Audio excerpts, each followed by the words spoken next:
108 रानियां हैं। अब कई लोग कहेंगे भाई भगवान ने तो 16,108 शादियां की, विवाह किए, और हम 2 करते हैं तो हमें इतना डांटा जाता है। तो भगवान ने उन सभी को अपनाया है। भगवान ने तो गोवर्धन पर्वत भी उठाया। भगवान ने तो, कई लोग कहते हैं भगवान रास लीला करते हैं, तो भगवान ने रास लीला से पहले गोवर्धन पर्वत को उठाया था अपनी नन्ही उंगली पर, और 7 दिनों तक गोवर्धन जी को उठाए रखते हैं। तो माता उन्हें 7 दिनों तक खूब वर्षा होती है, 7 दिनों तक अपनी नन्ही उंगली पर उठाकर रखते हैं। उसके बाद माता उन्हें 7 दिन बाद उन्हें 56 प्रकार के भोग खिलाती है, क्योंकि भगवान एक दिन में 8 बार भोजन करते थे। तो 7 दिनों तक उन्होंने भोजन नहीं किया, ऊपर से गोवर्धन पर्वत को उठाकर रखा। तो माता ने उन्हें 56 प्रकार के भोग खिलाए। तो भगवान ने तो गोवर्धन पर्वत भी उठाया रास लीला से पहले। तो भगवान की लीलाएं हैं। भगवान की 16,108 रानियां हैं। उसके पीछे भी कारण है। जब भगवान राम अवतार में जनकपुर जाते हैं स्वयंवर में सीता जी के, तो वहां सभी सखियां राम जी को देख रही हैं, निहार रही हैं, और सभी भगवान से प्रार्थना कर रही, काश ये मेरे पति होते। तो भगवान सबके सामने तथास्तु कहते चल रहे हैं। सभी सखियां हृदय से, मन शुद्ध मन से भगवान के सामने अपनी इच्छा प्रकट करती हैं, और भगवान सबको तथास्तु कहते चले जा रहे हैं। तो अब क्योंकि रामा अवतार में भगवान ने मर्यादा पुरुषोत्तम होने का व्रत ले रखा था, व्रत लिया था कि एक पत्नी के अलावा और कोई विवाह नहीं होगा। तो इसलिए भगवान अपना वचन कृष्ण अवतार में पूरा करते हैं। तो भगवान की 16,108 रानियां होती हैं, जिनमें से कल हमने एक विवाह के दर्शन किए। तो बच्चे कितने? 16,107। उनके भी हम दर्शन करेंगे, उनकी भी कथा श्रवण करेंगे। तो यहाँ सुखदेव जी बताते हैं परीक्षित जी को कि राजन, भगवान की 16,108 रानियां हैं। तो परीक्षित जी पूछते हैं कैसे इतनी सारी रानियां कैसे हैं? इतनी सारी रानियां हैं तो भगवान किनको समय देते होंगे, ज्यादा किनसे प्रेम करते हैं? सुखदेव जी कहते हैं भगवान किसी से अधिक प्रेम नहीं करते और ना ही किसी से कम प्रेम करते हैं। सबसे भगवान बराबर प्रेम करते हैं। नारद जी जब द्वारिका गए भगवान के दर्शन करने, तो 16,108 रानियों के लिए अलग अलग महल बना रखे हैं भगवान ने, और हर महल में भगवान हर रानी के साथ है। कहीं किसी रानी के साथ ब्राह्मणों को भोजन करा रहे हैं, कहीं ब्राह्मणों की सेवा कर रहे हैं, किसी रानी के साथ गौशाला में गौ की सेवा कर रहे हैं। तो अनेकों प्रकार से भगवान सेवा कर रहे हैं, कहीं कर्म कर रहे हैं, कहीं बातचीत कर रहे हैं। हर महल में वो बैठे हैं हर रानी के साथ। तो ये भगवान की लीलाएं हैं। सुखदेव जी ने कहा ना तो किसी से कम प्रेम करते ना अधिक प्रेम करते। भगवान तो आनंद स्वरूप है, भगवान का स्वभाव कभी बदलता नहीं है। हमें दुख मिलता है तो हम दुखी हो जाते हैं, सुख मिलता है तो हम खुश हो जाते हैं, लेकिन भगवान को दुख मिले चाहे सुख मिले भगवान खुशी रहते हैं। भगवान को जब दुर्वासा ऋषि ने श्राप दिया तब भी भगवान प्रसन्न थे, मुस्कुरा रहे थे। द्वारिका नगरी डूब रही थी तब भी भगवान मुस्कुरा रहे थे। उनके वंशजों का विनाश हो रहा था तब भी भगवान मुस्कुरा रहे थे। तो भगवान तो आनंद स्वरूप है, भगवान का स्वभाव कभी बदलता नहीं है। भगवान हर जीव से उतना ही प्रेम करते हैं। ऐसा नहीं कि किसी से कम प्रेम करते हैं, किसी से अधिक प्रेम करते हैं। हम सब उनके बच्चे हैं, हम सब उनके अंश हैं। भगवान हम सभी से बराबर प्रेम करते हैं। तो अब सुखदेव जी महाराज कथा सुना रहे हैं। इधर भगवान का विवाह रुक्मिणी जी के साथ होता है। द्वारिका बड़ी प्रसन्न है, उत्सव हो रहे हैं, सभी झूम रहे, नाच रहे हैं। अब इधर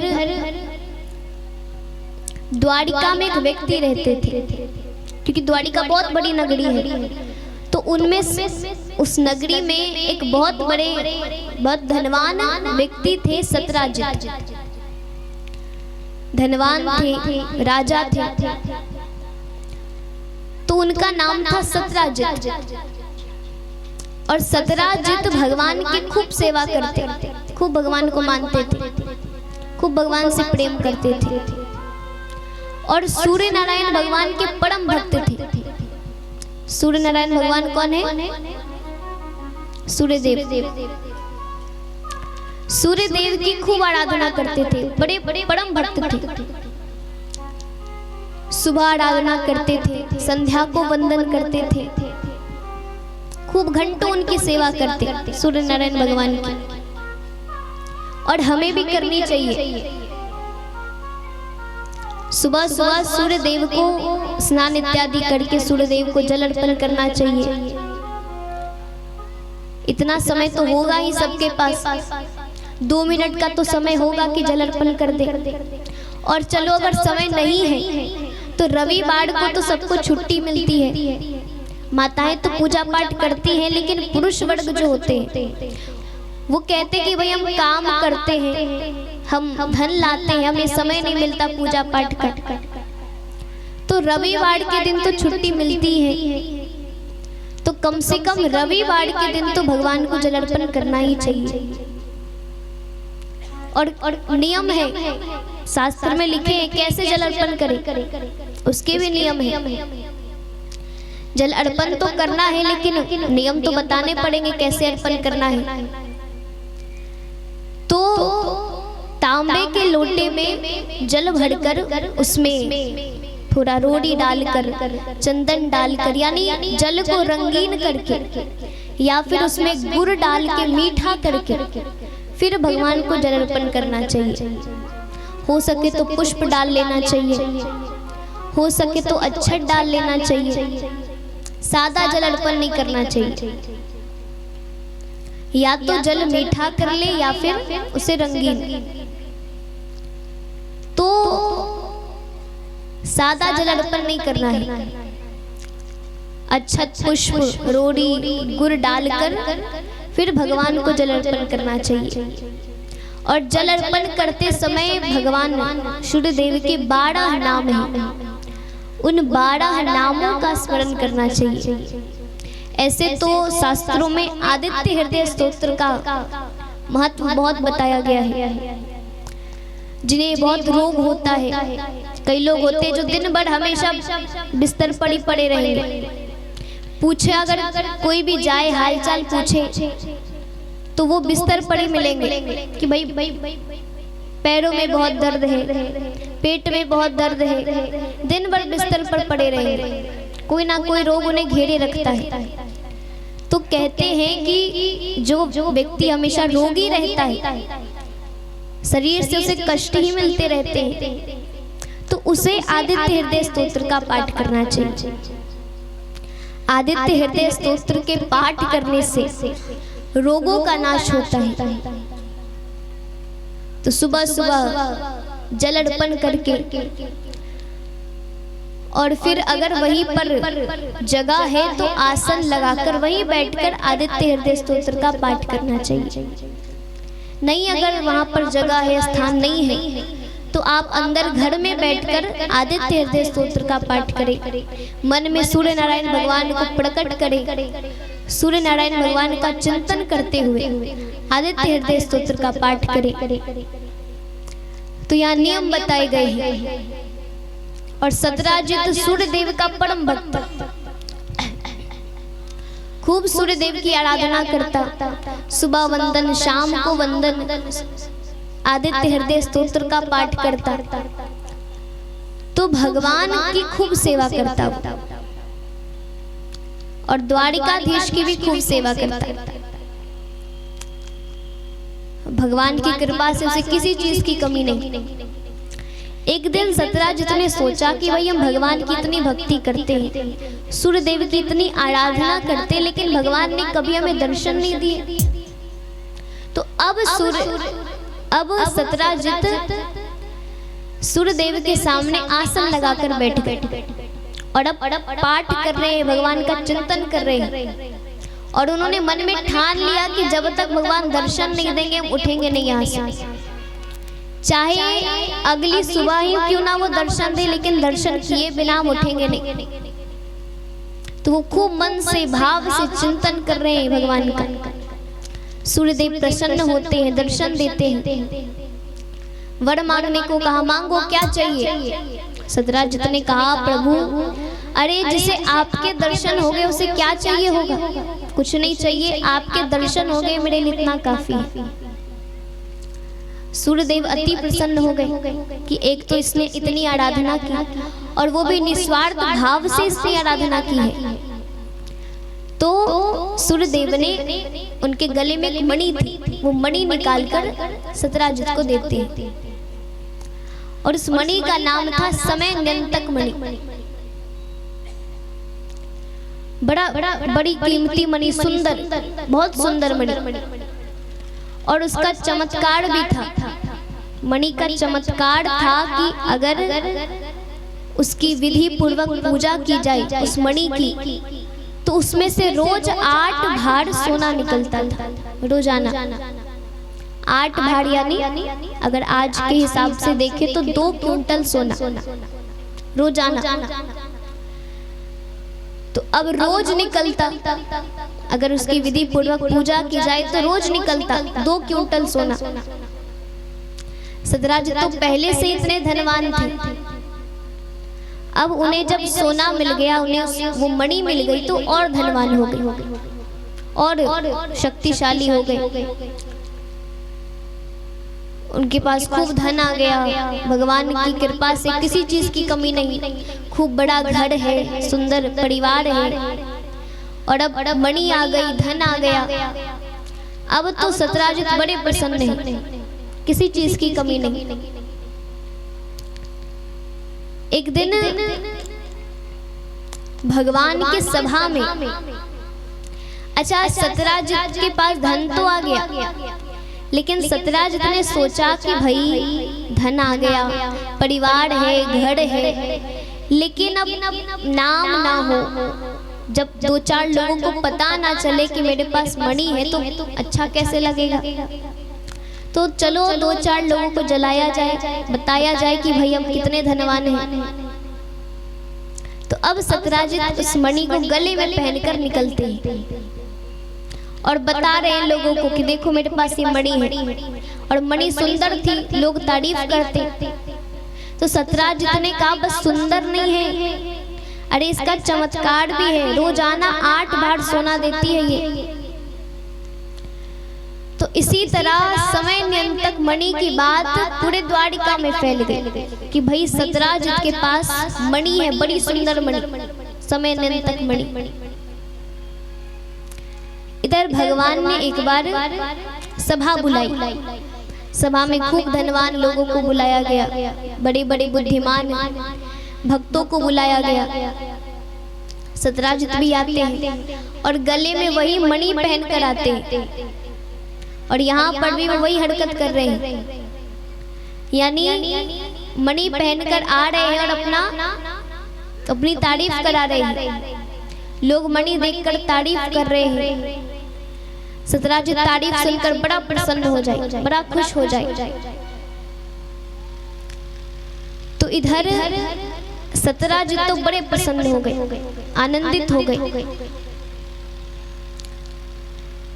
यहाँ भगवान ने देखा कि सत्यराजित मणि पहन कर आया है और तारीफ कर खुश हो रहा है, तो भगवान को हंसी आ गई। भगवान ने देखा, भगवान ने सोचा कि एक देवता के दिए हुए आशीर्वाद का दिखावा कर रहा है। सूर्य देव ने तो आशीर्वाद स्वरूप दिया मणि, अब वो उसका दिखावा कर रहा है, लोगों को दिखा रहा है। तो भगवान को हंसी आ गई। भगवान ने हंस दिया कि देखो ये सत्यराजित कितना मूर्ख है, देवता के दिए हुए आशीर्वाद का दिखावा कर रहा है, वरदान का दिखावा कर रहा है। अब भगवान को हंसी आ गई, भगवान हंस देते हैं, लेकिन सत्यराजित को बात अच्छी नहीं लगी। सत्यराजित ने सोचा कि सब मेरी तारीफ कर रहे हैं और भगवान हम पर हंस रहे हैं, तो सत्यराजित वहां से चुपचाप चले गए। अब अच्छा, सत्यराजित भगवान को तो खूब मानते थे, लेकिन जब धन आ जाए, नाम आ जाए, शोहरत आ जाए तो अहंकार आना स्वाभाविक है। अहंकार आना स्वाभाविक बात है। तो अब सत्यराजित को भी अहंकार आ गया। सत्यराजित ने सोचा भगवान हम पर हंस रहे हैं, अरे मेरे पास इतना धन है, नाम है, वैभव है, और भगवान हम पे हंस रहे हैं। तो अब सत्यराजित को अहंकार आ गया, और अहंकार तो विनाश का प्रतीक होता है। अभिमान पाप का मूल होता है, मूल कारण होता है अभिमान। पाप अधिकतर लोभ और अभिमान के कारण ही होता है। किसी को अभिमान आ जाता है, भाई बहुत बड़े हैं, बहुत ज्ञानी हैं, तो वो बड़े लोगों का आदर करना छोड़ देता है, छोटों को प्रेम करना छोड़ देता है कि हम तो इतने बड़े आदमी हैं। तो लोभ और अहंकार पाप का मूल है। तो अब सत्यराजित को अहंकार आ गया। इधर भगवान ने सोचा कि अब अहंकार आया है तो नष्ट भी करना पड़ेगा। अहंकार आना तो स्वाभाविक है, लेकिन जो भक्त भगवान की शरण में रहते हैं, उनके पास कितना ही धन आ जाए, नाम आ जाए, शोहरत आ जाए, और अगर वो भगवान की शरण में है तो उन्हें कभी अहंकार नहीं आता। क्योंकि भक्त क्या मानते हैं? भक्त तो यही मानते हैं कि जो भी मुझे मिला है, जो भी मेरे पास है, वो किसने दिया है? भगवान ने दिया है। अभी मैं खुश हूं तो भगवान की कृपा से हूं, अभी मैं दुखी हूं तो ये भी भगवान की इच्छा है। तो भक्त तो यही मानते हैं कि जो होता है अच्छे के लिए होता है। भगवान ने अभी धन दिया है तो इसका मतलब वो चाहते हैं कि मैं इस धन से लोगों की मदद करूं, संतों की सेवा करूं। तो भक्त मानते हैं कि मेरे पास जो है वो भगवान ने दिया है। इसलिए भक्तों को अहंकार आना ये थोड़ा मुश्किल है। भक्तों को अहंकार नहीं आता। आप सच्चे सत्संगी को देखोगे, उन्हें अहंकार नहीं होता है। इधर सत्यराजित को अहंकार हो गया। वो चुपचाप वहां से चले गए, अपने राज्य आते हैं, अपने घर आते हैं। उन्हीं का एक भाई था, छोटा भाई प्रसेनजित। और प्रसेनजित अपने बड़े भाई से बड़ा प्रेम करता। सत्यराजित भी भाई से बड़ा प्रेम करता, अपने छोटे भाई से। प्रसेनजित ने मणि मांगी कि भैया आप इतने दिन रखे हो, मुझे भी दे दो। सत्यराजित ने दे दिया। मणि पहनकर प्रसेनजित वन को गए शिकार करने। वन में सिंह ने,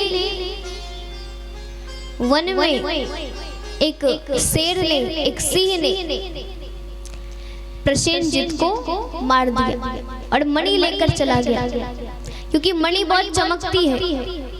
तो पशु होते हैं।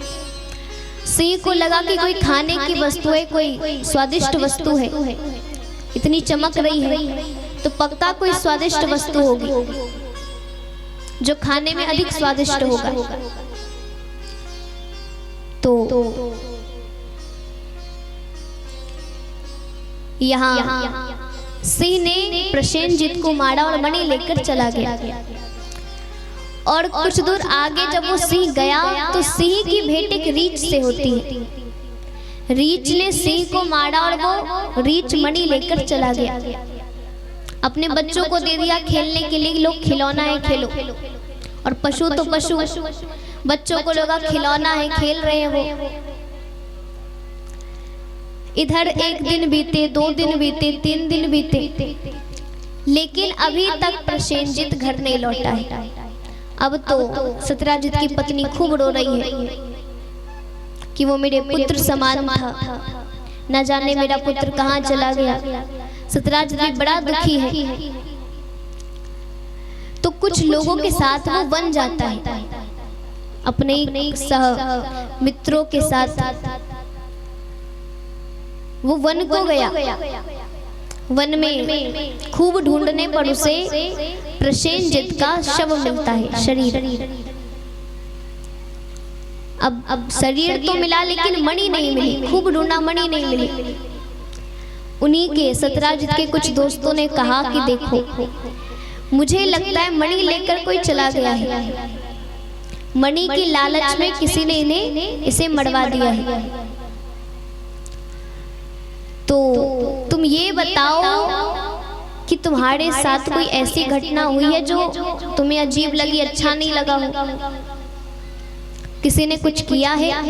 बोले हाँ। अच्छा देखो, भगवान के भक्त तो बहुत है दुनिया में। भगवान के भक्त तो बहुत है, खूब भगवान की सेवा करने वाले भक्त हैं, भगवान से प्रेम करने वाले भक्त हैं। भगवान के भक्त तो बहुत है, मीराबाई जैसे भक्त, कर्माबाई जैसे भक्त तो बहुत है। लेकिन जिस प्रकार जितनी संख्या में भगवान के भक्त हैं, उतनी ही संख्या में भगवान के शत्रु भी हैं।